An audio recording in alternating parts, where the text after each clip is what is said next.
Pretty Much Pop, a culture podcast focusing, as usual, on the pop culture of the freaking Middle Ages. Today we're covering all things Arthuriana, including the various King Arthur-related films, up to the current release, The Green Knight. I'm Mark Lintonmeyer, the verbose. I'm Brian Hurt, wearing a green girdle more for self-confidence than for protection. I'm Al Baker, reaching into a lake, not knowing what I'll find. And I'm David Crow from the mystical land of Den of Geek. Thanks, guys, for coming on here. You folks might remember Al from our Conspiracy Theories episode, number 49, in keeping with our new regime. It was season 2 of Pretty Much Pop here. We're kind of using a rotating bunch of co-hosts. So Al is filling in that capacity. But we have Brian, one of our original gangsters, back here today. I wouldn't let Mark do a podcast about The Green Knight without having me on. So I just elbowed my way back in. Say, Brian, you have the most scholarly background with this. Yeah, that's totally pushing it. Let's just move on to David. David Crow, Den of Geek. I had read one of your articles for another episode. I'd reached out to you. You suggested this topic with The Green Knight coming out in particular. We'll link to a good article that you had written on some past Arthur movies. Can you give us a little more of your enthusiasm, your background with this topic? Sure, of course. Well, I'm sure everyone on this conversation has done. I grew up reading King Arthur tales, and I always found them really interesting. But why I circled back and thought this was a great topic was, one, I saw this movie, and it's such a weird mind trip in a perfectly satisfying way that is reflected in its C- cinema score, The Green Knight. And oh, wow. But I love the movie, and I talked to David Lowery, and he had some really interesting thoughts about why he wanted to make an Arthurian legend into a film. And I've been fascinated at how Hollywood has struggled, especially in the last 20 years, at adapting King Arthur movies. So this seemed like the perfect time to dig into it now that someone's finally made a good one. All right. So, Al, due to COVID things, were you actually able to see The Green Knight? I know that was the plan. I was not. The release got pushed back and then cancelled altogether, so I've been unable to see the film. I did last night instead watch the 1981 Excalibur in preparation, and going from what I've seen from the trailers, firstly, I want to say that The Green Knight does look awesome and I'm very excited to actually see it.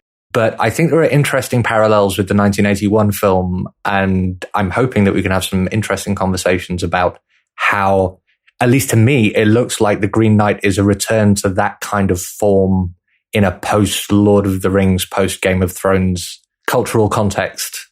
So I think there's going to be a lot to talk about, even though I have not seen the film in question. I am also authentically British, which maybe helps.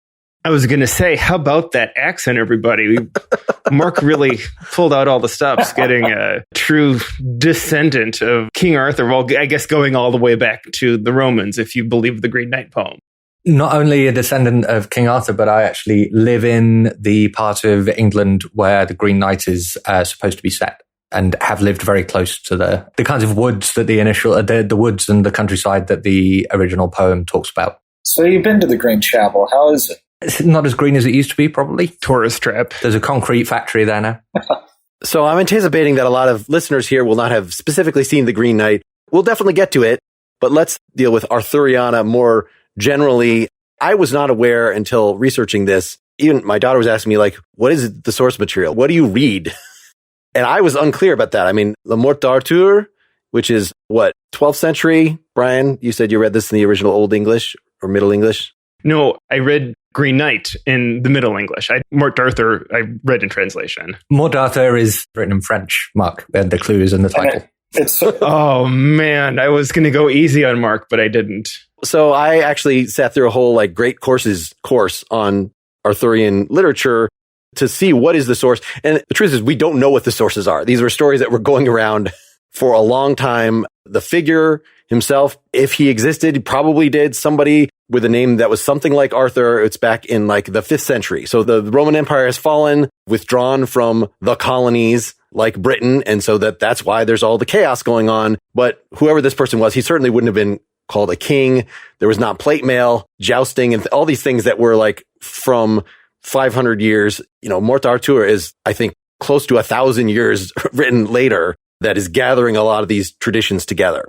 I think it's interesting you mentioned Le Morte d'Arthur. It was written, as you said, I believe in the 15th century. So it was actually written after Sir Gawain, as I like to say it, and the Green Knight, or it was put down. But there's even debate over who wrote L'Amour d'Arthur. It's written by a man named Sir Thomas Mallory, but there are several people in that century who could have been Sir Thomas Mallory. Obviously, he was kind of synthesizing a variety of hundreds of years old of Arthurian tales at that point, including Lancelot, which comes from France.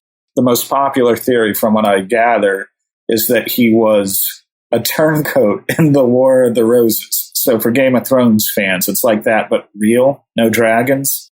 And he was sitting in prison after switching sides in the War of the Roses. And he was basically writing down what he thinks an orderly society needs to be. And that's why you have this chivalric romance, this interpretation of Arthur. And then that's kind of influenced our modern understanding of Arthur, which, of course, was very different from Sir Gawain and the Green Knight from 100 years before this, and anything written 1,000 years before that, or not written for that matter.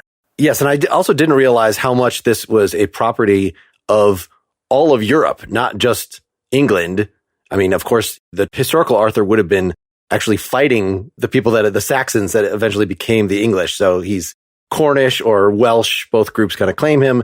But just the fact that, Lancelot, the Mort d'Arthur, that focuses a lot on Lancelot from France, apparently this was a property that sucked up neighboring properties. So it's a mythos that Merlin, there were independent stories of Merlin already going around, and eventually that's got added to the Arthur story. Lancelot wasn't added until hundreds of years afterwards. Percival, and Tristan and Isolde, these were, I think, pre-existing. At least Tristan was a pre-existing German narrative that also got added to Arthur.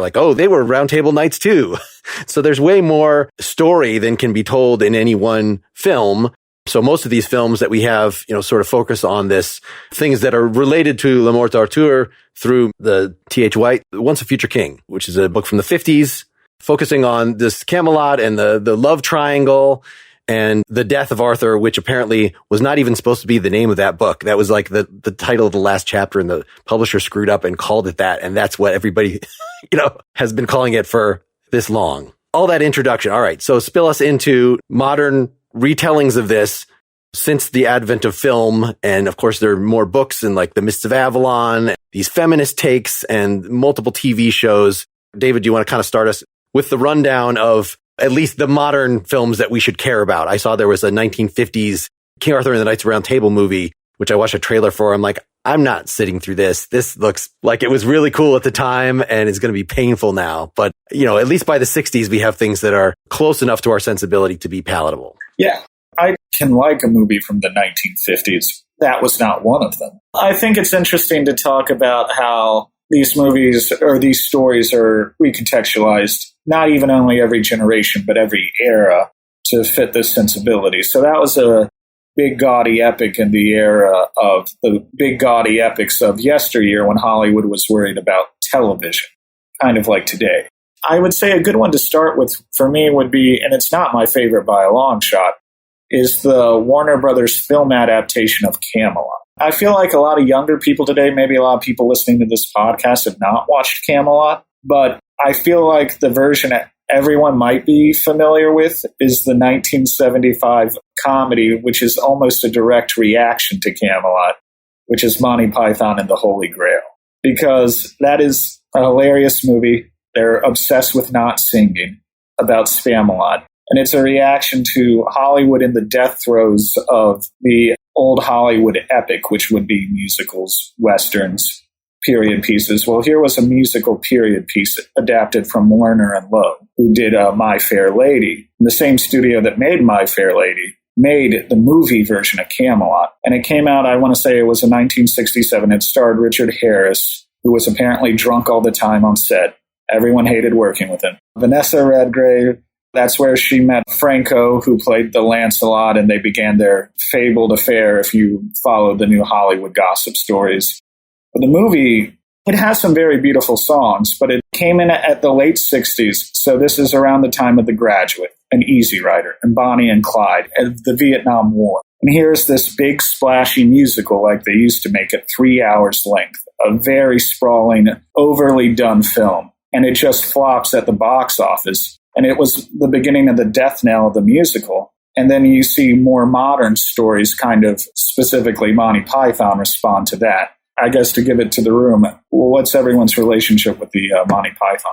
I've seen it probably 30 times. It's a far more important part of modern Britain's cultural landscape than the King Arthur mythos writ large. It is, without a shadow of a doubt, the first introduction and the deepest introduction that most British people have to Arthuriana in general. Like, you meet somebody on the street, they wouldn't necessarily be able to tell you that Lancelot and Guinevere had an affair. Meet someone in the street that will absolutely be able to tell you what the knights who say ni wanted installed in their forest. That's awesome. I'm so glad to hear that. It's not just a fascination on this side of the Atlantic. It's one of those movies that I've seen in a theater that had a bar in the middle of it. You know the movie well enough that you can like go get a drink and come back and not have missed anything.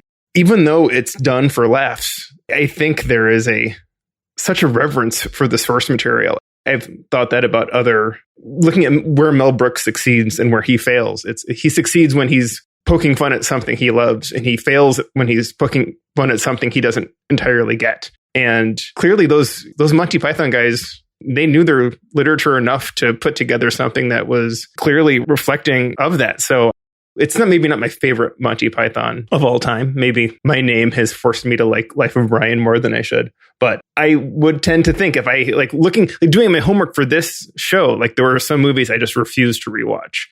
Mark, I don't know if you remember this. And for David and Al, Mark and I went to the same high school. I had one teacher who punted towards the end of the year and just showed us Camelot in 40-minute installations for like the last week of school. And I just won't watch that movie again. I absolutely cannot and will not. So I admit that was one, David, that maybe someday, but it wasn't getting ready for this show.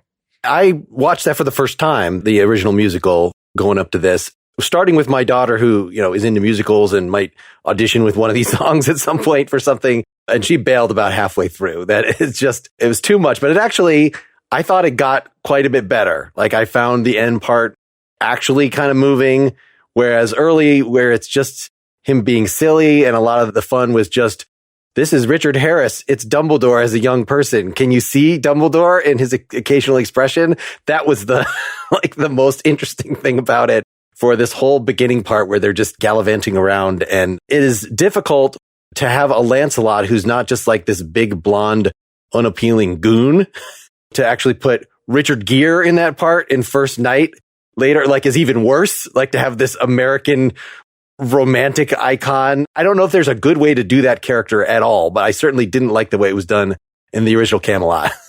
I have seen Camelot several times. I do love My Fair Lady, so I do think you can do those kind of musicals on screen well. I'm not crazy about Camelot. I did go back for this and read the Roger Ebert review. Surprised he hated it. But in it, he said this about Franco as Lancelot. He said something to the effect that he was irritating, vain, and just absolutely grating on every molecular level for this critic. And then he said, it took me a day to realize that's what Lancelot's supposed to be. So I guess he did a good job.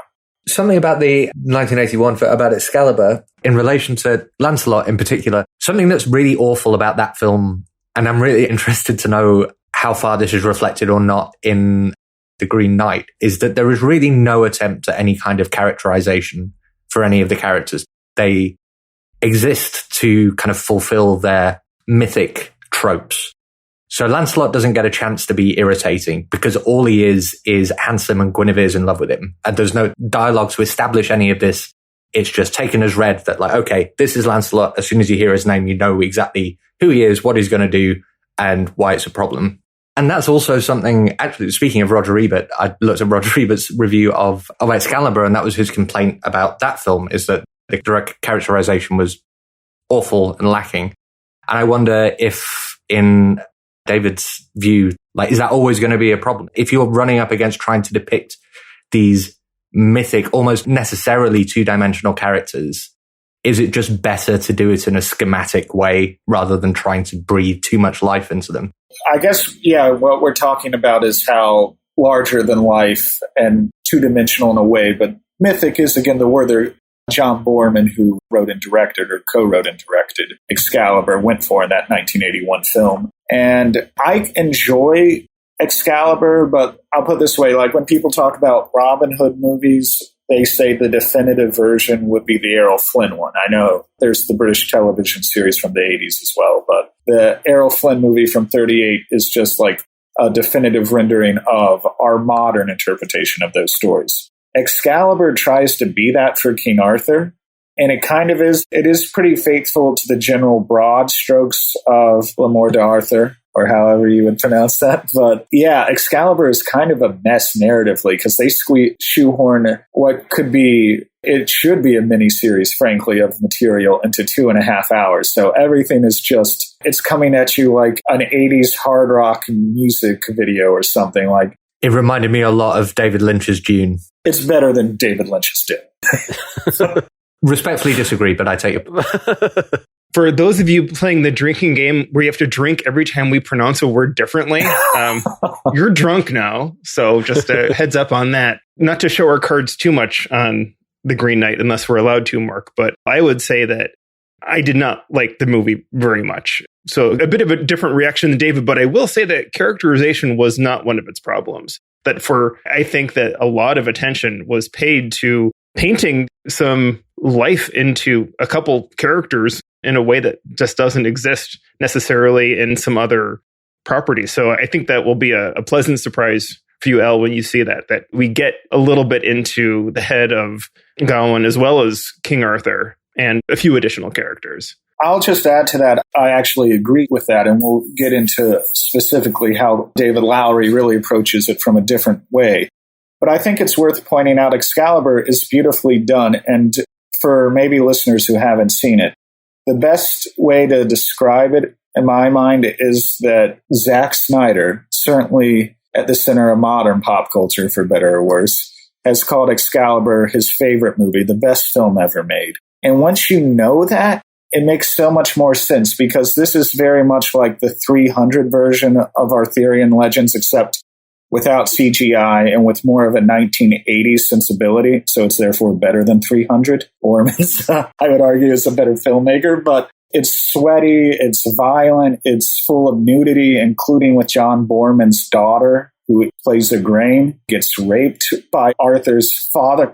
Yeah, really early on. Yeah. Almost the first, like, you go into this movie expecting like heroism and chivalry, and the first 10 minutes is a bloodbath topped off with a really explicit rape scene. It was surprising. And that's John Boorman's daughter, which tells you what he wanted to make Lord of the Rings, and he couldn't get Lord of the Rings off the ground, so he made this instead. And it makes you wonder how that would have turned out. It's like the heavy metal version. But it is strangely faithful. Helen Mirren is great as Morgan Le Fay or Morgana. It's a crazy movie. Yeah, it is light on characterization because it has all these familiar people. Liam Neeson and Gabriel Byrne and these young parts. Helen Mirren gets to do a little acting. Patrick Stewart. Yes. Helen Mirren and Merlin. Nicole Williamson. Anyway, I was not familiar with his stuff. Yeah, I did not like him in that. There are quite a lot of Merlin pratfalls. Yes, so he at least gets to do something that has some character attached to it, even though it's not a great character. But I think it might kind of go back to the source material. And again, there's such a large swath of source material you could draw from that certainly there are investigations hundreds of years ago, versions of these characters that are very richly developed. But the one that I listened to sort of like get the broad scope. I know I read something when I was younger. I don't know exactly if it was The Once and Future King or something else. But I just looked on YouTube and I found The Legend of King Arthur and His Knights by Sir Thomas Mallory, but it's a retelling by James Knowles from the late 19th century. And it is so flat. It's just battle after battle and the characters have no inner lives whatsoever. So it was like good to get a scope. You know, it's just a couple of hours listening to get an idea of how many stories there are and how they relate and how some of them actually repeat each other. And there is definitely a lot of material here that I could see. We haven't talked about yet. Guy Ritchie trying to start this recent full-on franchise with this Arthur, the Legend of the Sword, 2017. And it was only because it bombed at the box office that there aren't being 6 more of these made. But like, there's certainly the material there and an invitation to modern filmmakers to, as David Lowery did in The Green Knight, add actual characters here, because like Gawain in particular is not at all consistent throughout these stories. And the Gawain and the Green Knight story is not even part of Le Morte d'Arthur. Like, even just how much younger is he than Arthur? Like, it's not consistent. It's like these names got attached after the fact to some of these stories. I'm not totally sure. Liam Neeson played Gawain in King Arthur, and he had absolutely nothing to do with the Gawain and the Green Knight. He is not Arthur's nephew. And he had no acting to do in that movie either. In Excalibur. What are your thoughts? I'm always fascinated by Hollywood groupthink, which I think is what we've seen with a lot of more recent Arthur movies. You mentioned the Guy Ritchie one, which was trying to be a superhero movie, start a shared universe like Marvel, has kind of made that the buzzword of the last 10 years in Hollywood. And before that, there was the Antoine Fuqua Gladiator light version that came out in 2004 with Keira Knightley as a Celtic warrior Guinevere. What is everyone's thoughts on these more recent kind of failed attempts to turn Arthur into what was popular?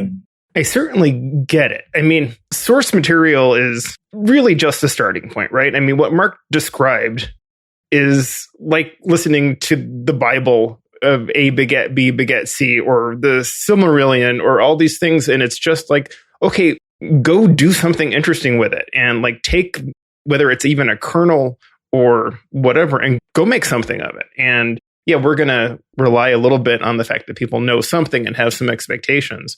But as a filmmaker and a team of filmmakers, you can make it something special. And if your goal is to just sell tickets and popcorn and get a lot of people in, and kind of that lowest common denominator that you're talking about, David, like, it's no surprise that these movies got greenlighted, where maybe, you know how Hollywood works, there were other Arthur movies that were pitched that didn't get made that might have been way more interesting. There could have been something more like The Green Knight that just came out that didn't get made because someone read this and said, this is great. I'm going to pass on it because who's going to go see this? We need to make money on these things, or whatever we need to do with these things. There was also a Robin Hood movie fairly recently, or a couple. Then they failed because the same exact thing. They were either Gladiator Light or they were whatever, and they don't work, but you kind of shrug and say, okay, that was the wrong formula, or the wrong filmmaker, or the wrong star, or the wrong whatever. And I have faith in this, that if I wait long enough, I'll get another shot at it, right? There will be another Arthur movie that comes along in 2020 something, and probably again in 2020 something. So we'll see what happens. You would expect to see a lot of trash King Arthur movies for the same reason that you expect to see a lot of trash Sherlock Holmes movies, which is that both of those are in the public domain. It is easy for Hollywood to, like, if what they want to do is chase a trend, you may as well chase a trend with a public domain property, so you don't have to pay a writer all that much to adapt it or whatever else. I don't know. David can talk about the economics of Hollywood. In the defense of Guy Ritchie, which is not a phrase that I thought I would be saying today, it doesn't strike me as absurd to think that Arthuriana is a place to go to answer Marvel in terms of developing an extended cinematic universe. And one of the reasons I think this is the case is, so I'm sure on this podcast, the creaky old take that superheroes are the mythology of the modern era has been done to death. But to that point, like the thing that Mark just said about Gawain, like you don't know how old he is, you don't know how old he is compared to all of these people, you don't know like who's specifically related to what, different characters play different roles depending on the story that they're in. This is stuff that is common across like superhero mythologies as well. You see different Superman movies, different Superman adaptations. What is important is not like how old Lex Luthor is compared to Superman, or when they first met, or what they've done together. That what's important is that Superman is Superman and that Lex Luthor is evil and wants to stop him. So you would expect that this kind of looseness concerning detail and this kind of vagueness concerning like the exact stories and the exact canon would translate really well to a superhero-ish kind of movie context, because you're dealing with the same kind of raw materials, like larger than life characters involved in different discrete stories that don't necessarily have to line up particularly closely together. I'm sure that the reason they didn't work was more that they weren't particularly good films than anything else. But I can see at least why you would try to do that. Before we go on, let's have a brief ad break in which I will tell you about HelloFresh. Unlike the warmed-over contents of King Arthur Media, HelloFresh gives you fresh, pre-measured ingredients with mouth-watering seasonal recipes delivered right to your door. HelloFresh lets you skip those trips to the grocery store and makes home cooking easy, fun, and affordable, which is why it is America's #1 meal kit. Let's go through those 3 adjectives. Easy. I'm not a good cook. I don't have basic skills about how to cut things, how much of what spice to add, but HelloFresh does not require that experience from me. The recipes are easy to follow, quick to make, steps and pictures to guide you along the way. It makes it easier to plan meals, easier to eat healthier with their many options like low-cal, carb-smart, vegetarian, and pescatarian. Easy to set up your order and change it from week to week, so you can skip weeks, double up if you have guests, get larger box sizes for more servings, and of course, you don't have to go to the grocery store. So, easy. Now, fun. I've found that making these recipes with my kids is a wonderful bonding experience. Unlike box meals, unlike something frozen, it is fun to be responsible for creating something that I would never think of on my own, like spiced chickpea fritters, black bean and poblano flautas, Szechuan chicken quinoa bowls, Italian wedding soup. Finally, affordable. HelloFresh's gourmet recipes are of course more affordable, like 72% cheaper than the average restaurant meal. So it's going to feel just as fancy as something you've ordered takeout from a restaurant, but much, much cheaper.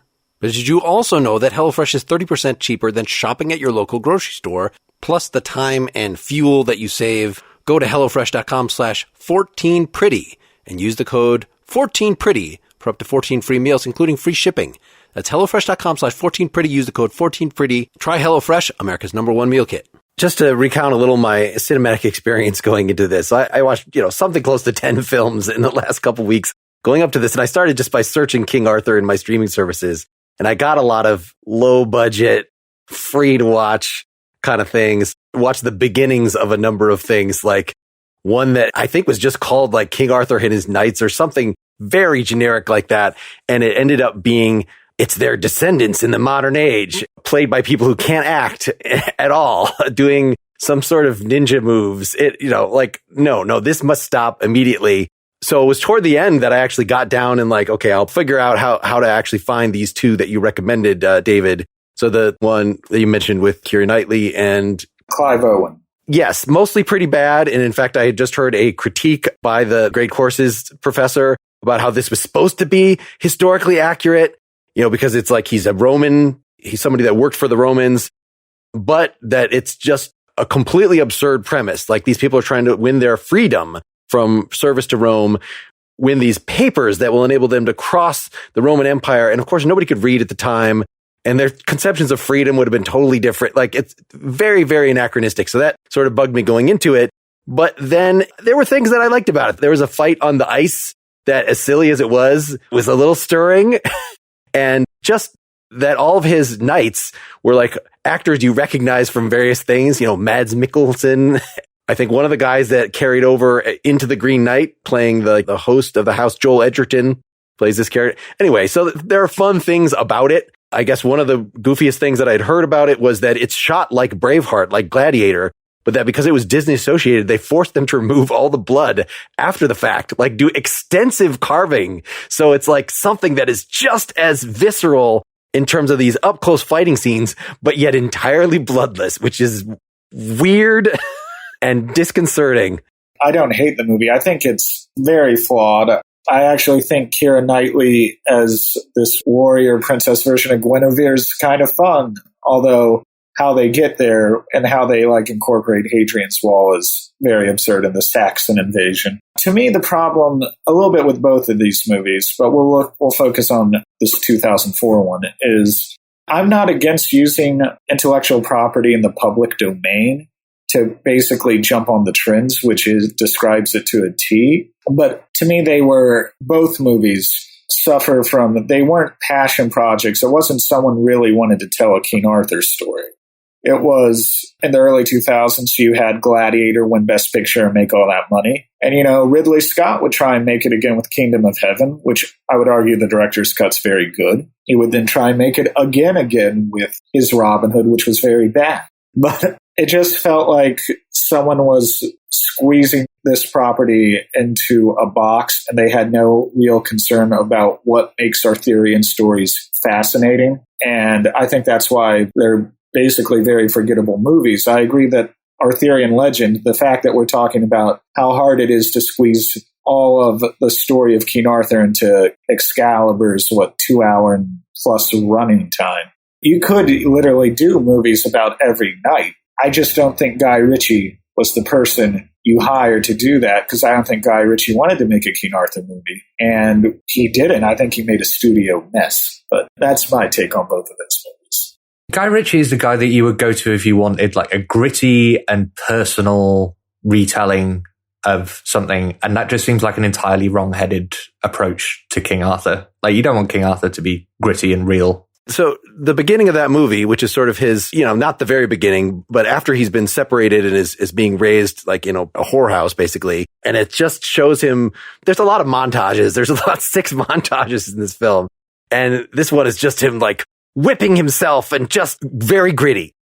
And I kind of like that much. And I didn't mind. It might have been more dramatic. Like at one point this is another thing, kind of like David Lynch's Dune, of like, let's just compress a bunch of stuff. But in this case, it was like, we're sending him into a cave of some sort to find himself and become the Arthur he is. And they just show like all these CGI creatures and things in a montage. So there's no actual drama to it, but at least was fun, like a music video.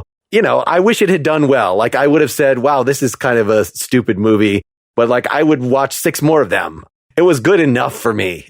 There were enough good actors and fun things that were going on.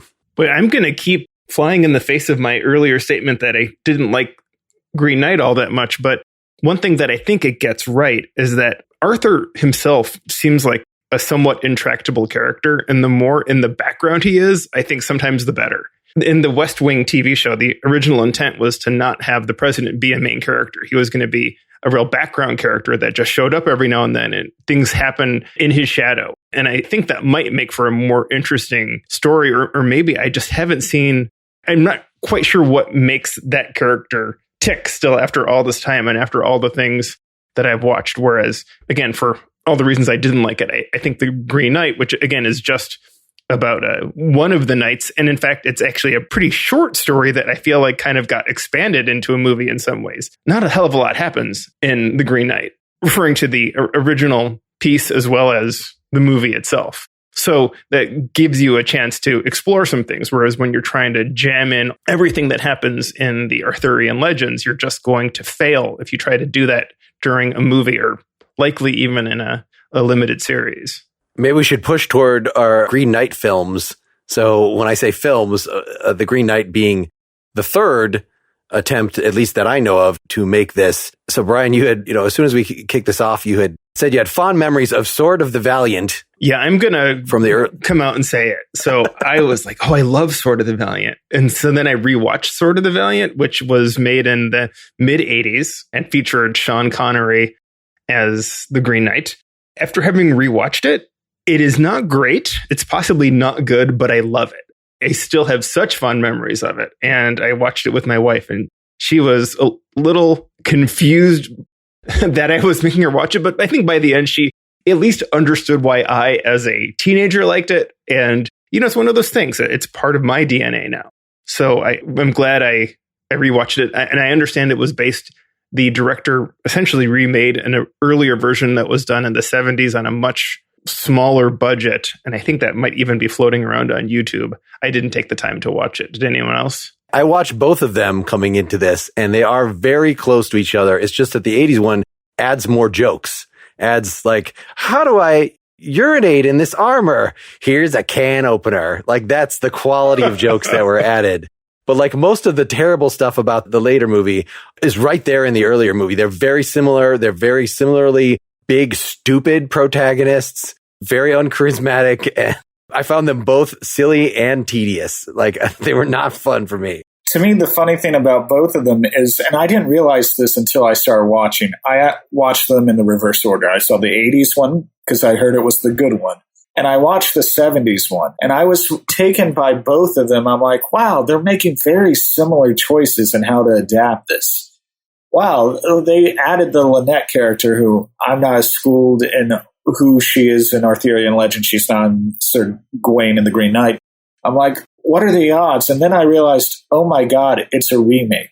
And it is the same director of both films. The director of the 70s film, which does a few things better, I would argue. Not a lot. The 80s one has Sean Connery, so if you have to watch one. But he made the 70s one with almost no money, and he was unhappy with it, so he went to Canon Films, which was like the king of B movies in the 1980s.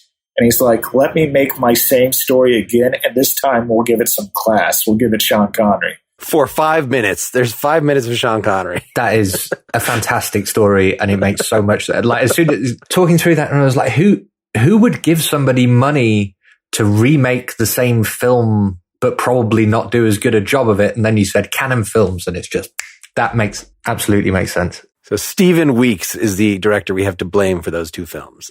No, Sean Connery's charisma really makes his scenes so much better. I mean, whenever he is on screen, that movie comes to life. And I think that Ronald Lacey, Tote from Raiders of the Lost Ark, playing a toady later on in the movie, was also quite enjoyable.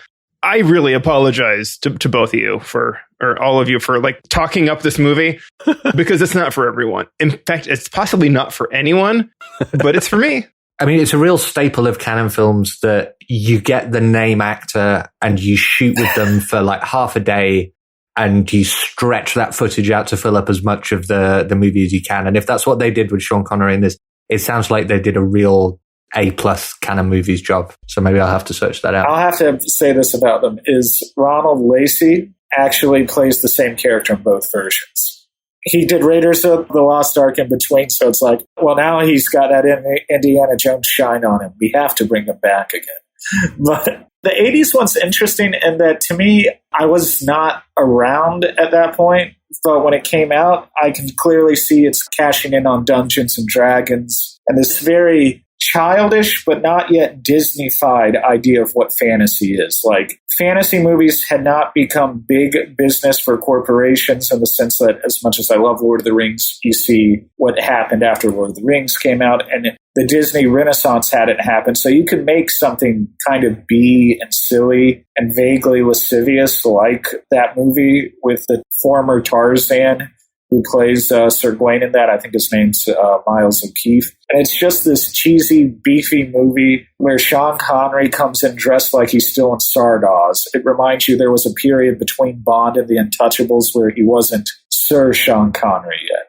And it's just absurd. And it follows the story, not necessarily. It makes as many changes to the story, perhaps, as the new David Lowery movie. But thematically, unlike David Lowery, these movies have no concern about what Sir Gawain and the Green Knight's about, because without spoiling how the story goes and how the new movie goes. Well, maybe we should actually just say like the main plot beats of the story for people that just don't know it at all. Do you want to take a crack at that? Okay, so the basic story is Sir Gawain, or Gawain, however you want to pronounce it, is the nephew of King Arthur. Although I'll point out that almost none of these movies, I think, acknowledge that the king is named King Arthur. David Lowery definitely intends that. I would say Valiant does not at all, actually.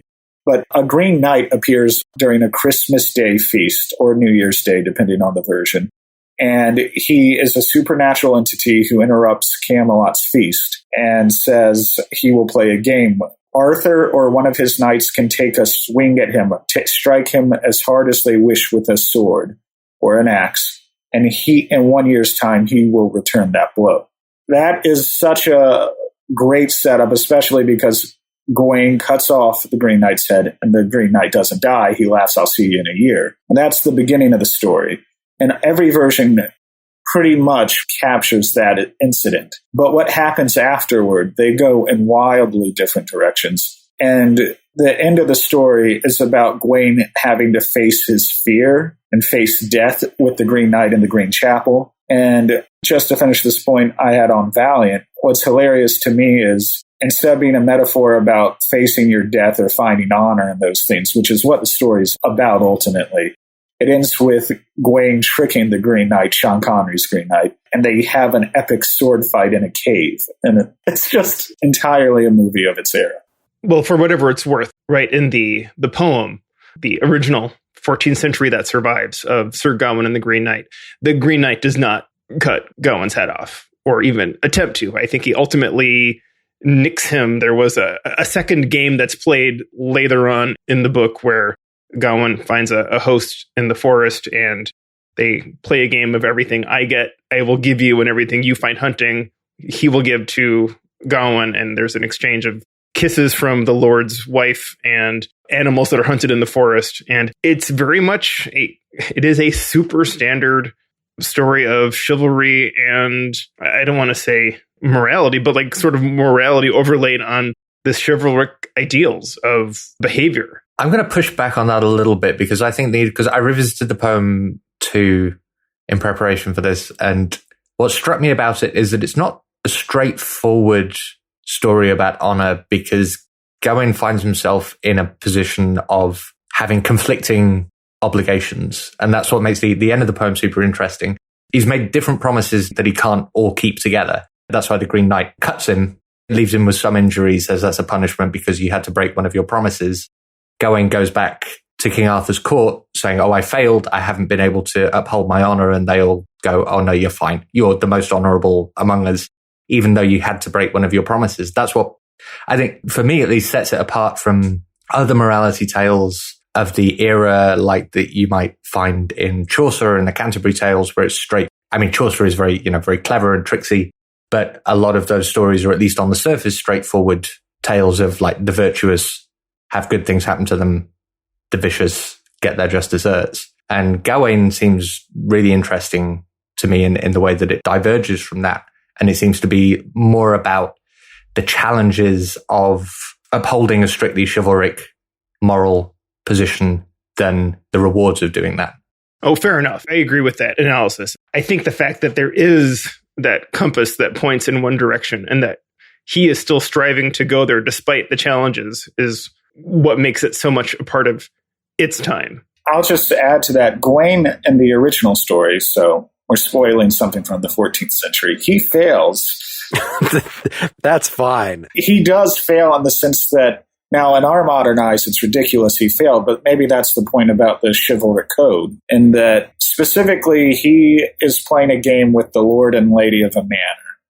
And he is sharing everything with the lord he is given in the house, which is an absurd game.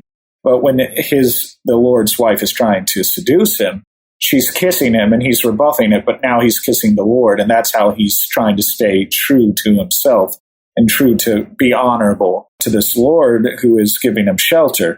However, she then on the last day in the story gives him a green sash or girdle that is supposed to protect him, and he does not tell the Lord this. The green sash is supposed to magically keep him from dying. So when he faces the Green Knight nicks him because the Green Knight knows that he didn't tell the Lord, and therefore he didn't keep his word that he would share everything with the Lord he was given in the house.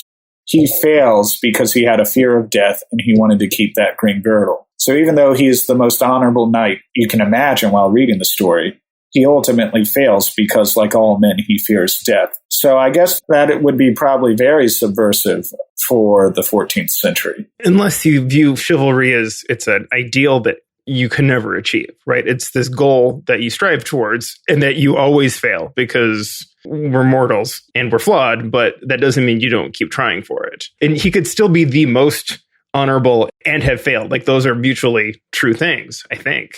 Facing his death is clearly a really important theme in the poem and probably in the movie too. But he's also forced into the position of not wanting to throw the lady of the manor under the bus, not wanting to refuse the gift that she was trying to give him, which was being given in good faith, not wanting to betray her by telling the Lord that she had given him this thing because she makes him promise not to. So the impossibility of being able to live up to the standards that he's set himself is clearly a really interesting, the acknowledgement of that is a super interesting thing about the poem. How does that crop up in the movie? Let's bring it all back home. Is that dealt with in the movie, or are we talking more about the death stuff? Well, we should talk about to what extent this is a unified test, that it's a game. It's like the Michael Douglas movie, The Game, where everything's set up, where explicitly in the original story, the Lord of the Manor is the Green Knight. And he reveals at the end, hey, that was me all the time that you were staying in my house. And I was just, that was part of the test. And in the new movie, I don't think it is too much of a spoiler to say that it's actually set up by his mother, who I guess is, do they say she's Morgana, or is that just implied, right? It is Morgana being the sort of iconic sorceress, half-sister of King Arthur, who is not Gawain's mother in the other versions, but is a antagonist, I guess, in the other versions, but sort of after the fact and not organically to the story at all. It's just like, there was a woman that you saw somewhere in there. Hi, that was Morgan Le Fay. Just, as if it was just like, this is another character from Arthuriana that we're just going to throw in there. But here it seems like it's a unified test, and we don't really get a lot spelled out about the motivation of that. Interestingly, the version of this that I listened to, I didn't go back to the original poem, but again, I searched on YouTube, and there was a 1904 very listenable modern English poem of this by Charlton Minor Lewis. And in that one, at the beginning, he has a girlfriend who is like at the table at the feast with him, who is kind of resisting his proposals. And this whole thing is, she's actually a fairy, and this whole thing is a test from her. So it's like her fairy friends, the Green Knight and other folks, are coming out of the woodwork to test the mettle of this guy. So there's usually some sort of evil force behind this, unlike in those Stephen Weeks movies, where it really just is the Green Knight is the antagonist, and then he wanders around and meets a bunch of completely unconnected people. I think of the David Lowery movie, it's left, besides, that it's his mother that is somehow behind this, the actual, like, the identity of the Lord of the Manor and the Green Knight, and perhaps the ruffian earlier on who roughs him up. Maybe they're all the same person. I don't know. What did you guys make of that? I'll just say that I can confirm that it was definitely Morgan Le Fay who is his mother. I believe in the original stories, and I don't know which legend this is based on, but I read that Gawain's mother traditionally is Morgause, who is the sister of Morgan Le Fay, and in some versions also the mother of Mordred, who may or may not be in the film. It's ambiguous. There's an empty chair at Camelot that Gawain assumes, and I wondered if that was Mordred because the son of the king. But to go back to what is happening in the new Green Knight, I did ask David Lowery directly, is that Morgan Le Fay? And he says, we did not give any of the characters other than Gawain, Essel, and Winifred a name. No one is named. King Arthur is just the king. Merlin is just the wizard. So Morgan Le Fay is in our story, and it is Gawain's mother. And we wanted to embrace what she did in the original poem, which was to have Morgan Le Fay be the character who's behind it all. But I wanted to make her aim, her plot, be integral to Gawain's journey. So the ambiguity is, what is her end game? Because in the poem, it's a medieval it's a funny idea. The whole Green Knight thing, Gawain getting mixed up in it is almost incidental. They basically wanted to have a magical Green Knight show up and be beheaded to scare Guinevere to death. That was the motivation behind this all in the original poem. And in the film, it's a lot more ambiguous because the Green Knight, he looks more like the pagan, whatever you would call it, a god or deity called the Green Man. He is made of the earth. He is not played by Joel Edgerton. He's played by Ralph Ineson. So I guess my question would be, what do you think what is her end game in all of this? I think we would have to reveal the very end of the film, which I think we want to wait. And I guess we're just about at the end of our time. So should we, you can hold your ears if you want, Al, and people who haven't seen it can click off if they want, but we got to discuss this. We need to gauge Al's desire. Maybe you already know how it ends. I don't know. I'm gonna guess because I know that it's controversial, and my guess would be that Gawain is revealed to have died or to have been killed by the Green Knight after all. Is it something like that? Maybe. All right. So just to spoil, part of one of the interesting things about the movie, which I should say, overall, I found the movie pretty annoyingly self-indulgent. I'm sorry that just the very long shots, they're beautiful. It's one of those movies that, it's very cinematic. If you're in the mood for it and just completely surrender yourself for it, it's good. But it is, in the same way that a lot of modern art films are now, I wouldn't show it to my family, for instance. Like, I would not generally recommend it. Like, you got to be a movie snob, I feel like, to fully viscerally enjoy this movie. But that said, there's, wonderful performances and great moods that are set up. And one of the tricks that is used a couple times is like he gets roughed up by some ruffians and he gets tied up and they like run off with his horse and things. And they just show him he's now dead. He's a skeleton. But then they say, just kidding. And like, they go on with it. And so at the end of the movie is something similar where it sort of shows out if he just shied away and said, no, I'm not going to let you cut my head off, how he would have progressed. It ends up being a kind of, he gets everything but he wants, but it's a depressing life. And then backtracks like, nope, that's actually not what's going to happen. But the actual ending. So, he subjects himself to the axe, but then they leave it totally ambiguous. It just stops. It's in your imagination whether it ends up like the poem where the Green Man was just kind of, this was a test. It's his mom testing him. You would think they would just want him to be brave, rise to the occasion, and then go off and live his merry life. Or maybe he's dead. And that still would have been better than the vision that he had anyway. To just explain fully the ambiguity is, so he does have a vision that he ran away but pretended he passed the test. Arthur dies, he becomes king, but he's a terrible king. And basically Camelot falls and he eventually dies. And he abandoned the woman he really loved because she was a peasant. He had a terrible life even though he became king in this vision. And so then he realizes that there's no honor if you can't be true to yourself or something to that effect. So he takes the green sash off and he reveals it to the Green Knight when he comes back to the moment in the Green Chapel. And the Green Knight, Mallory did describe this scene. He said he gave the actor who plays the Green Knight the note to play it like Santa Claus. So he comes down and like gently caresses Gawain's face and says, very good, very good. Now, little knight, off with your head. And it cuts to hard black. So it's up to you whether the Green Knight really is about to cut his head off or not, whether it was a joke or not. Off with your head and the rest of you. Off with you. Have a good day. If you've seen any references to Scorsese in reviews or titles or whatever related to this, and I had, but I didn't know what the reference was until I saw the movie, it was in reference to Last Temptation of Christ. This idea that Christ not getting crucified and going and living a full life and then kind of in the moment, kind of zapping back to the critical moment we're in. And then instead he does get crucified and fulfill his destiny. And it very much, there's this big discussion of great versus good, which is a total modern idea, right? Living a good life or becoming great.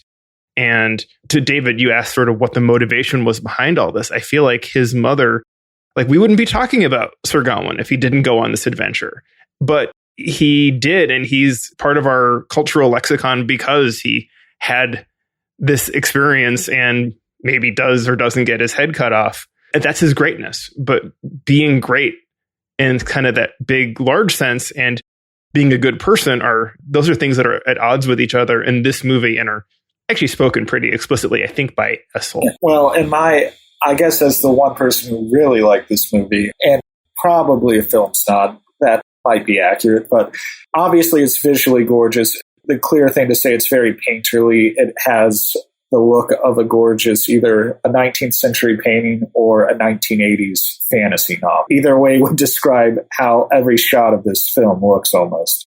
And it goes for a surreal and ambiguous quality, and I know the aloofness, like a lot of A24 movies, this is from the studio, the indie studio and distributor that released The Witch and Hereditary, Midsummer. So it's in that vein. And I know that turns some audiences off, but they give artists the space to really make thought-provoking and challenging films. And I think your interpretation is entirely accurate and fair, but I took away something very different in that with the knowledge that the mother is Morgan Le Fay, I feel like if she's functioning the same way as she does in the poem, then she's the old lady in the castle, which starts explaining other elements such as why does the lady in the castle look like the peasant Gawain loves? And it's all an illusion. It's a magic trick. They want him, the witches want him to survive with the green sash. The test of it's a much more graphic test that Gawain fails in the castle with the lady when she tries to seduce him. They want him to take the green sash so he'll live and become king, like Morgan Le Fay or Morgause or however you want. Some motherly figure wants Mordred to become king in the old Arthurian tales. And this is kind of like her trying to make Gawain king. That's my interpretation. And they were trying to manipulate him to take the green sash to become great and to have this to become Arthur's true heir. And when he realizes what life would be like if he went down that road, he chooses death. And my interpretation, he was beheaded. And I wrote an article about that, and plenty of commenters say, no, you're wrong. The Green Knight loves him now, and they're going to be friends and go off and live frolicking in meadows or something. I don't know. Debating stuff that doesn't happen on camera? Like, are we spending our time on that? My main beef was the director's unwillingness to stop reminding us that we're watching his very clever movie, and really worked in Midsummer, and to mention another movie from the same studio. And I think part of it was I did get drawn into that story, and even though it was very self-aware movie making, I think it worked. And in this, it just didn't. And every time I started settling in, there'd be another thing that would just jangle me back out of it. Like, oh yeah, you're super clever guy. I get it. But now I'm just like, yeah, I'm watching you do your thing, and your thing is a super cool. But I left really feeling pretty empty by the end of it. And it was also one of those things, you heard tales from film festivals about people yelling cut at the screen when they've decided that the director has just gone too long. I could imagine people shouting cut at this movie at various points. It's like, yep, all right, on to the next shot. But again, I totally see why, this thing had, whenever you see a super high, I think it was like 80 something tomato meter, but 50% audience score, you always kind of know what kind of movie it's going to be when you see that kind of disparity between those two scores. So it did not fail on that front. Well, I'll just say that a lot of A24 movies have that. The Witch, which I think is like the best horror movie of the last 10 years, had that disparity. And so did either Hereditary or Midsummer. I don't remember. One of the Ari Aster horror movies provoked that kind of reaction. And yeah, I'm on the critical side, because the movies that really linger, even if they kind of infuriate you in a way, it's making you feel something. You're not complacent while watching it. And I value that.